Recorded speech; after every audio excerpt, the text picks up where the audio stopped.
Olá pessoal, eu sou a professora Gisele Mendes, professora da Universidade Estadual de Maringá, e hoje nós vamos comentar um pouco sobre a questão das fake news durante a pandemia da doença Covid-19, a doença provocada pelo coronavírus, e que tem sido alvo de muitas especulações, uma vez que é uma doença desconhecida, os efeitos também são difíceis de mensurar, e, portanto, muitas novidades têm sido aventadas pelas redes sociais, como possíveis métodos de cura ou outras coisas que têm sido faladas, sem a devida verificação pelos agentes que estão compartilhando essas notícias, criando e compartilhando essas notícias, e que eventualmente poderiam configurar algum crime. Mas será que a publicação, a disseminação, a propagação de fake news constitui algum crime no nosso ordenamento?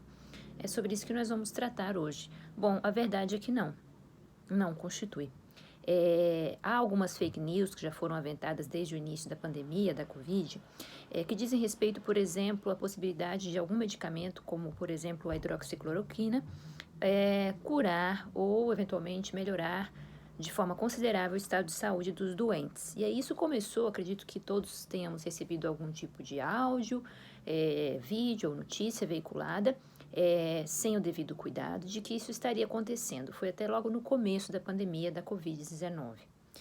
Pois é, isso gera uma crença, isso faz com que pessoas vão até as farmácias comprarem o tal medicamento e vocês podem verificar facilmente que isso provoca um alarme na população que é bastante indesejável, uma vez que esse medicamento se destina a outros fins, ele foi praticamente extinto nas farmácias, todo mundo comprando e gerando um grande perigo para a saúde pública da população que depende deste remédio. Então, isso é só um exemplo de fake news durante a pandemia. Bom, se a gente procurar em todo o Código Penal, inclusive os crimes contra a honra, os crimes relativos à paz pública ou à saúde pública, a gente não encontra nada parecido com o ato de disseminar fake news, seja na internet ou em qualquer outro mecanismo que gere um contato com a opinião pública, que alcance indeterminadas pessoas. O que nós temos? Sobre fake news, nós temos um crime supostamente, que diz respeito à disseminação de fake news no âmbito eleitoral, que foi criado muito recentemente pela Lei 13.834, de novembro de 2019. Então, repetindo, a Lei é 13.834, de novembro de 2019. E ela inseriu no nosso Código Eleitoral, que é a Lei 4.737 de 65, é uma lei bastante antiga, mas ali há condutas ligadas, né, aos crimes eleitorais. Então, especificamente, o artigo 326-A do Código Eleitoral Brasileiro diz respeito à disseminação de fake news eleitorais, especificamente para fins eleitorais.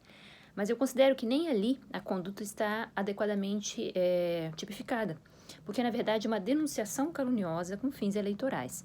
Ou seja, inventar algum tipo de inverdade a respeito de um candidato com o fim de prejudicar a sua candidatura, dando causa à instauração de inquérito, de processo administrativo ou de um processo judicial. Ou seja, exatamente a questão da denunciação caluniosa que já existe no nosso Código Penal, no artigo 339, e que foi especificada para fins eleitorais no nosso Código Eleitoral. A pena, inclusive, é a mesma, de 2 a 8 anos de reclusão. Então, ali nós não vemos nenhuma novidade, uma vez que se a pessoa dá causa à instauração de algum processo, seja judicial ou administrativo, contra alguém com base numa mentira, sabidamente em verdade, né? O dolo deve ser direto, então se dissemina a mentira, e isso tem fim de prejudicar a candidatura daquele cidadão, configura as chamadas fake news eleitorais. Inclusive, há ali idênticas penas para quem propala ou divulga, né? O Código também usa isso, o Código Penal usa tanto quanto o Código Eleitoral essa questão de quem divulga. Eu não criei a mentira, mas eu divulgo, eu compartilho. Isso é muito comum, né? Hoje em dia eu recebo a notícia, não tenho a menor noção de que aquilo seja verdade, me arrisco e vou lá e compartilho. Mas o dolo também tem que ser direto, né? Eu tenho que saber que é uma inverdade sobre o candidato. Incorro nas mesmas penas de denunciação caluniosa eleitoral do nosso Código Eleitoral, artigo 326-A, recentemente criado.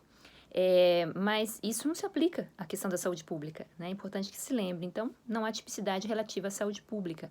Onde nós podemos encontrar algo parecido que poderia acobertar a questão das fake news em qualquer matéria, na verdade, não só de saúde pública?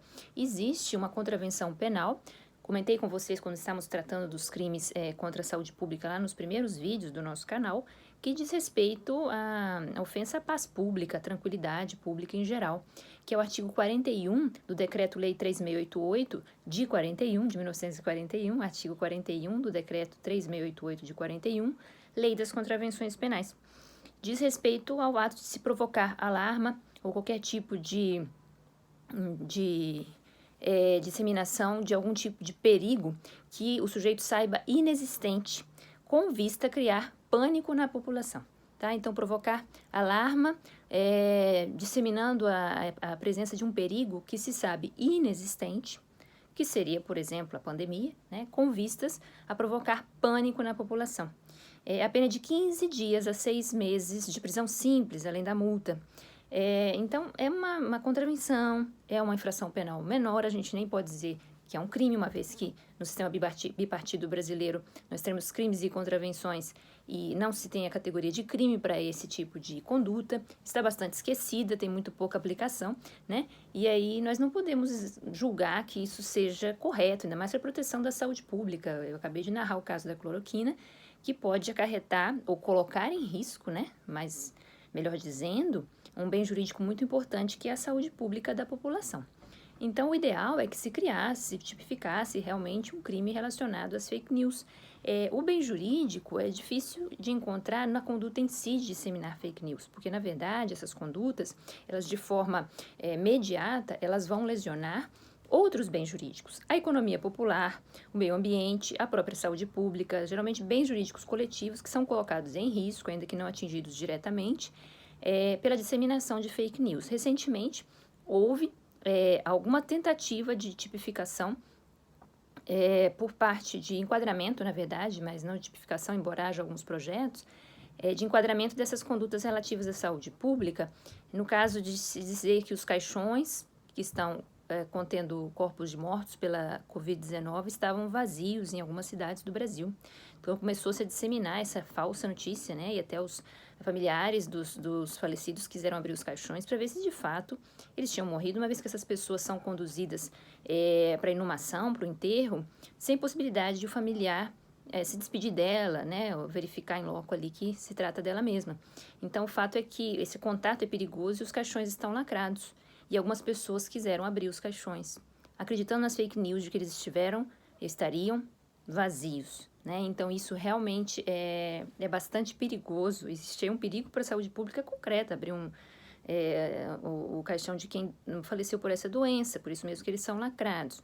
Então, nesse caso, o que a gente tem é uma tentativa de tipificar a conduta de quem dissemina, não a conduta em si, de abrir o caixão, mas enfim, a conduta de quem dissemina a inverdade de que eles estariam vazios, na contravenção do artigo 41 da Lei de Contravenções Penais, ou como denunciação caluniosa ou difamação contra os administradores públicos, né, prefeitos, governadores. Mas o fato é que não é um crime, pessoal, contra a honra individual de um sujeito, né? Claro que se eu falo que o prefeito ou o governador está tomando essa atitude, e isso é mentira, né? Que estão enterrando os caixões vazios, né? Eu estou certamente caluniando ou difamando essas pessoas. Mas e o risco que há para a própria saúde da população? Né? Então, as fake news poderiam, a depender do assunto, elas poderiam ser tipificadas de modo geral ou dentro de alguns títulos ligados a bens jurídicos coletivos e transindividuais, porque elas podem atingir de forma indeterminada inúmeras pessoas, gerando um grande risco para a população. Mas hoje por hoje, nós não temos essa tipicidade penal, então nós teríamos que pensar na construção de um tipo que atingisse o direito à informação, porque existe uma liberdade de expressão, mas o direito à informação, à honra e outros bens jurídicos, ele vai contrabalancear o direito à liberdade de expressão. Ele não é absoluto como nenhum direito é. Então, do outro lado, nós temos todos esses direitos individuais e coletivos, como a honra e a saúde pública, nesse caso em especial, limitando o direito à liberdade de expressão. Então, essas pessoas não têm liberdade de se expressar de maneira mentirosa e acarretar um grande perigo para esses bens jurídicos, como a gente acabou de ver. Então, fica aí o desejo de que essas condutas sejam devidamente criminalizadas num futuro próximo. Um grande abraço e muito obrigada. Por hoje é só.